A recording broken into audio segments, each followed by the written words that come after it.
Well, thank you for joining us today. I want to ask you to like, subscribe, and to share our YouTube page. You can hit the subscribe button right below this video, and we would greatly appreciate it.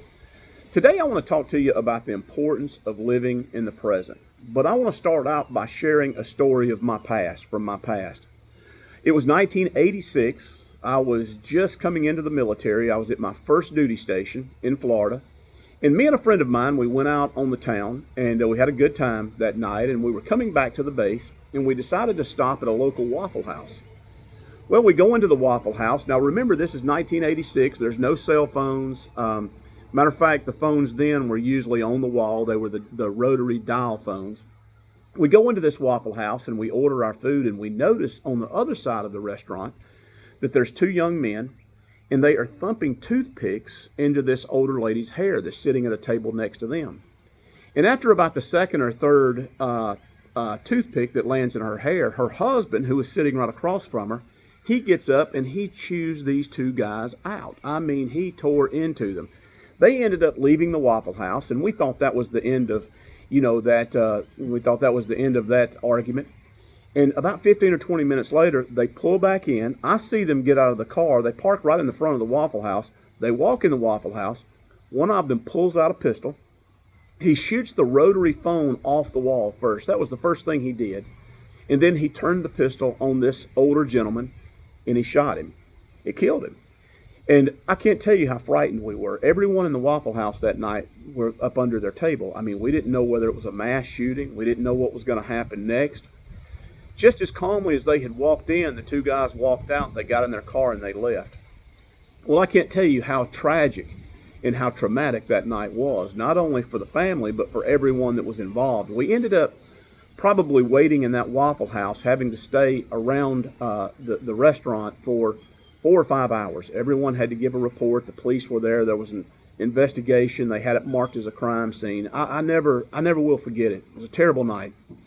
I found myself over the next couple of years reliving that over and over and over again. Matter of fact, sometimes I would have nightmares that I was in a Waffle House and someone was coming in and shooting it up.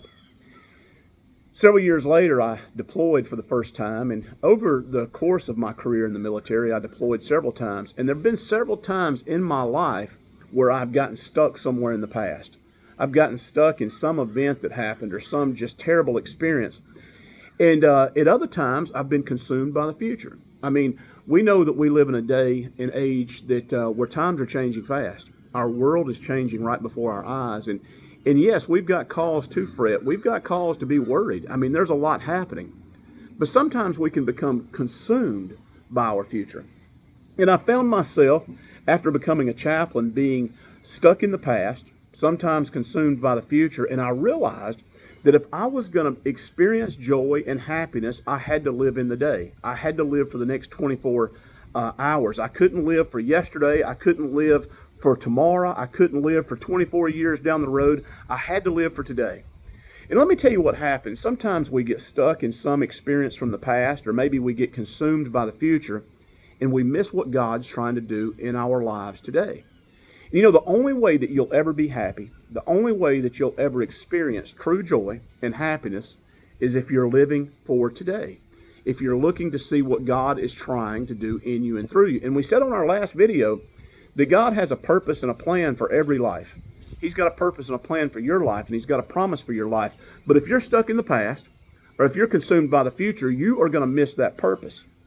Matthew chapter 6, verse 34 is one of my favorite scriptures in the Bible, and it says, "Therefore do not worry about tomorrow, for tomorrow will worry about itself. Each day has enough trouble of its own." And so it's so important for us, no matter whether we've been through negative, terrible experiences in the past, or whether we're worried about tomorrow, focus on today. You know, I've served as a military chaplain. I've served as a hospice chaplain. I've served as a psychologist for many years. Matter of fact, I've had my own clinic for quite a few years. And every single person that I have spoken with for counseling or therapy, it's always one of two things. They're either stuck in some event from their past or they're consumed by the future. And what I often tell them is when you're stuck in the past, it's always going to lead to depression. If you're always reliving your past, you are going to become depressed. You're going to have a depressive episode. You're going to have some sort of depression in your life. And if you're always consumed by the future, if you're worried about next year or in 10 years or 20 years, then you're going to develop anxiety.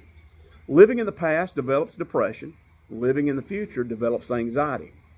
And that's why it's so important to live for today. You know, I talk to a lot of veterans now who sometimes they are reliving some of the experiences from their deployments. They can't get past losing, and I've lost several friends on deployments. I've lost people in my life that sometimes I do find myself reliving in the past, and I have to remind myself that I'm living for today, that God has created me with a purpose for this day. My purpose is not for yesterday. My purpose is not for tomorrow. It's for today. And, you know, people say, well, how do I get out of my past? How do I get unstuck from something that happened in my past? Or how do I quit worrying about my future? Let me tell you how.